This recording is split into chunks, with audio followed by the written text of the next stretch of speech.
जय श्री राम। हरे कृष्णा। प्रिय श्रोताओं, इस समय पवित्र चैत्र मास चल रहा है। इस चैत्र मास में श्री रामचंद्र जी का आविर्भाव दिवस यानी रामनवमी का महापर्व आता है। इसी समय में चैत्र नवरात्रि का भी पालन किया जाता है।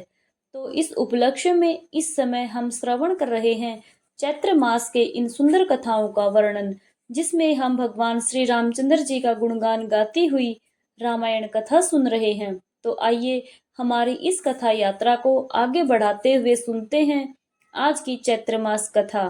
आइए आज की कथा आरंभ करते हैं। हम देवऋषि नारद मुनि के वचन सुनने के बाद धर्मात्मा ऋषि वाल्मीकि ने अपने शिष्यों के साथ उन महामुनि का पूजन किया।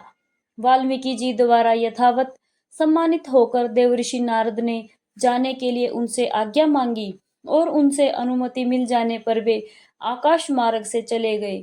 उनके देवलोक पधारने के 2 ही घड़ी बाद वाल्मीकि जी तमसा नदी के तट पर गए, जो गंगा जी से ज्यादा दूर नहीं थी। तमसा के तट पर पहुंचकर वहां के घाट को कीचड़ से रहित देखकर मुनि ने अपने पास खड़े हुए शिष्यों से कहा, देखो, यहाँ का घाट बड़ा सुंदर है। इसमें कीचड़ का नाम नहीं है। यहाँ का जल वैसा ही स्वच्छ है जैसा सत्पुरुष का मन होता है। तात, यहीं पर कलश रख दो और मुझे मेरा बल कल दो। मैं तमसा के इसी उत्तम तीर्थ में स्नान करूंगा।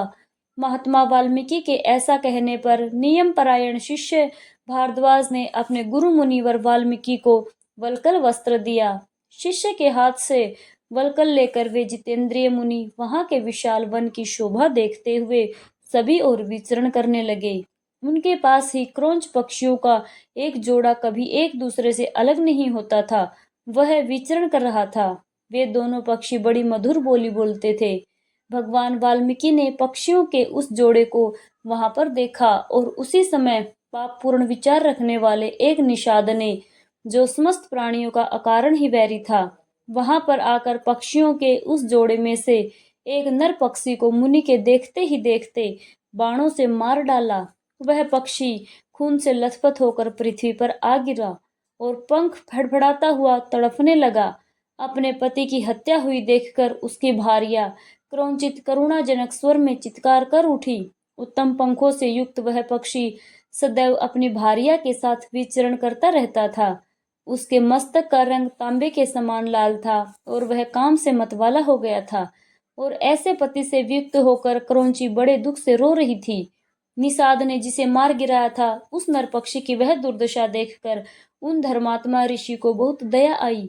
स्वभावतः करुणा का अनुभव करने वाले ब्रह्म ऋषि ने यह अधर्म हुआ ऐसा निश्चय करके रोती हुई क्रौंची की ओर देखते हुए निषाद से इस प्रकार कहा, मां निषाद प्रतिष्ठात्वम अगम शाश्वती समायत क्रोच मिथुनादेकम अवधि काम मोहितम। अरे ओ निषाद, तुझे नित्य निरंतर कभी भी शांति ना मिले, क्योंकि तूने इस क्रोंच के जोड़े में से एक की, जो काम से मोहित हो रहा था, बिना किसी अपराध के हत्या कर डाली है।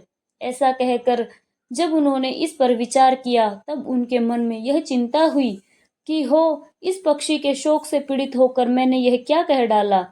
यह सोचते हुए महाज्ञानी और परम बुद्धिमान मुनिवर वाल्मीकि एक निश्चय पर पहुंचे और अपने शिष्य से इस प्रकार कहने लगे, हे तात, शोक से पीड़ित हुए मेरे मुख से जो वाक्य निकल पड़ा है वह 4 चरण में आबद्ध है। इसके प्रत्येक चरण में बराबर यानी 8-8 अक्षर हैं और इसे वीणा के लय पर गाया भी जा सकता है। इसलिए मेरा यह वचन श्लोक स्वरूप होना चाहिए, अर्थात श्लोक नामक छंद में अबद्ध काव्य रूप या यश स्वरूप होना चाहिए, अन्यथा नहीं। मुनि की यह उत्तम बात सुनकर उनके शिष्य भारद्वाज को बड़ी प्रसन्नता हुई और उसने उनका समर्थन करते हुए कहा, हाँ गुरुदेव, आपका यह वाक्य श्लोक स्वरूप ही होना चाहिए। शिष्य के इस कथन से मुनि को विशेष संतोष हुआ। तत्पश्चात उन्होंने उत्तम तीर्थ में विधि पूर्वक स्नान किया और उसी विषय का विचार करते हुए वे आश्रम की ओर लौट पड़े। फिर उनका विनीत और शास्त्रज्ञ शिष्य भारद्वाज भी जल से भरा हुआ कलश लेकर गुरुजी के पीछे पीछे चला।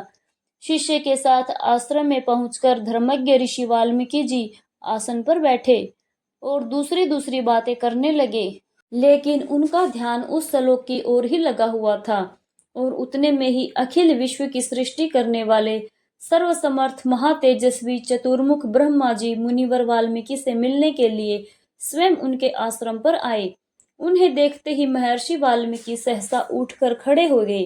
वे मन और इंद्रियों को वश में रखकर अत्यंत विस्मित होकर हाथ जोड़े चुपचाप कुछ काल तक वहीं पर खड़े रहे और कुछ भी ना बोल पाए। तत्पश्चात उन्होंने पाद्य, अर्ध आसन और स्तुति आदि के द्वारा ब्रह्मा जी का पूजन किया और उनके चरणों में विधिवत प्रणाम करके उनसे कुशल समाचार पूछा। ब्रह्मा जी ने एक परम उत्तम आसन पर विराजमान होकर वाल्मीकि मुनि को भी आसन ग्रहण करने की आज्ञा दी। ब्रह्मा जी की आज्ञा पाकर वे भी आसन पर बैठे। उस समय साक्षात लोक पितामह ब्रह्मा सामने बैठे हुए थे। और तो और वाल्मीकि जी का मन उस क्रौंच पक्षी वाली घटना की ओर ही लगा रहा। वे उसी के विषय में सोचने लगे और जिसकी बुद्धि वैर भाव को ग्रहण करने में लगी रहती है, उस पापात्मा व्याध ने बिना किसी अपराध के ही वैसे मनोहर कलरव करने वाले क्रौंच पक्षी के प्राण ले लिए। ऐसा सोचते सोचते उन्होंने क्रौंची के आर्तनाद को सुनकर निषाद को लक्ष्य करके जो श्लोक कहा था उसी को फिर ब्रह्मा जी के सामने दोहराया। उसे दोहराते ही फिर उनके मन में अपने दिए हुए श्राप के अनुचित्य का ध्यान आया और तब वे शोक और चिंता में डूब गए। ब्रह्मा जी उनकी ऐसी मनोस्थिति को समझकर हंसने लगे और मुनिवर वाल्मीकि से इस प्रकार कहे, हे ब्राह्मण, तुम्हारे मुंह से निकला हुआ यह छंदोबद्ध वाक्य श्लोक स्वरूप होगा। इस विषय में तुम्हें कोई अन्यथा विचार नहीं करना चाहिए।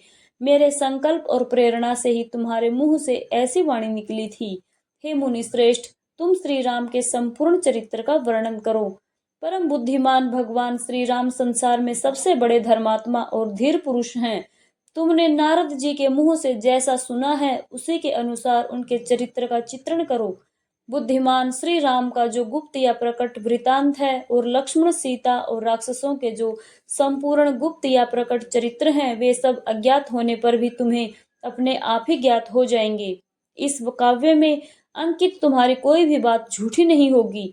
इसलिए तुम श्री रामचंद्र जी की परम पवित्र और मनोरथ कथा को श्लोकबद्ध करके लिखो।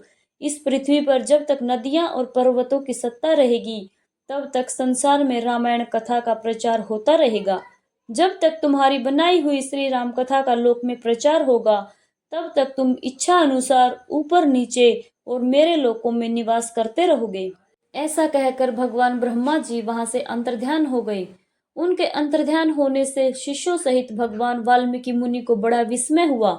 फिर उनके सभी शिष्य अत्यंत प्रसन्न होकर बार बार इस श्लोक का गान करने लगे और परम विस्मित होकर परस्पर इस प्रकार कहने लगे, हमारे गुरुदेव महर्षि ने क्रौंच पक्षी के दुख से दुखी होकर जिस समान अक्षरों वाले 4 चरणों से युक्त वाक्य का गान किया था, वो तो उनके हृदय का शोक लेकिन उनकी वाणी द्वारा उच्चारित होकर वह श्लोक स्वरूप हो गया। इधर शुद्ध अंतःकरण वाले महर्षि वाल्मीकि के मन में यह विचार आया कि मैं ऐसे ही श्लोकों में संपूर्ण रामायण काव्य की रचना करूंगा। और यह सोचकर उदार दृष्टि वाले उन यशस्वी महर्षि ने भगवान श्री रामचंद्र जी के चरित्र को लेकर हजारों श्लोकों से युक्त महाकाव्य की रचना की, जो उनके यश को बढ़ाने वाला है और उसमें श्री राम के उदार चरित्रों का प्रतिपादन करने वाले मनोहर पदों का प्रयोग किया गया है। महर्षि वाल्मीकि के बनाए हुए इस काव्य में तत्पुरुष आदि समासों, दीर्घ गुण आदि संधियों और प्रकृति प्रत्यय के संबंध का यथा योग्य निर्वाह किया गया है और इसकी इस रचनाओं में समता है, पदों में है और अर्थ में प्रसाद गुण की अधिकता में है। हे भावुक जनों, इस प्रकार शास्त्रीय पद्धति के अनुकूल बने हुए इस रघुवर चरित्र और रावण वध के प्रसंग को ध्यान देकर सुनिए और उसके साथ ही श्री वाल्मीकि द्वारा रचित आश रामायण आदि काव्य के बालकांड में दूसरा सर्ग समाप्त हुआ। सभी प्रेम से बोलिए जय श्री राम। राधे राधे, हरे कृष्णा। प्रिय श्रोताओं, यदि आज की वीडियो आपको पसंद आई है तो कृपया करके वीडियो को लाइक, शेयर और चैनल को सब्सक्राइब जरूर कीजिएगा और कमेंट में जय श्री राम लिखना ना भूलें। प्रेम से बोलिए जय श्री राम।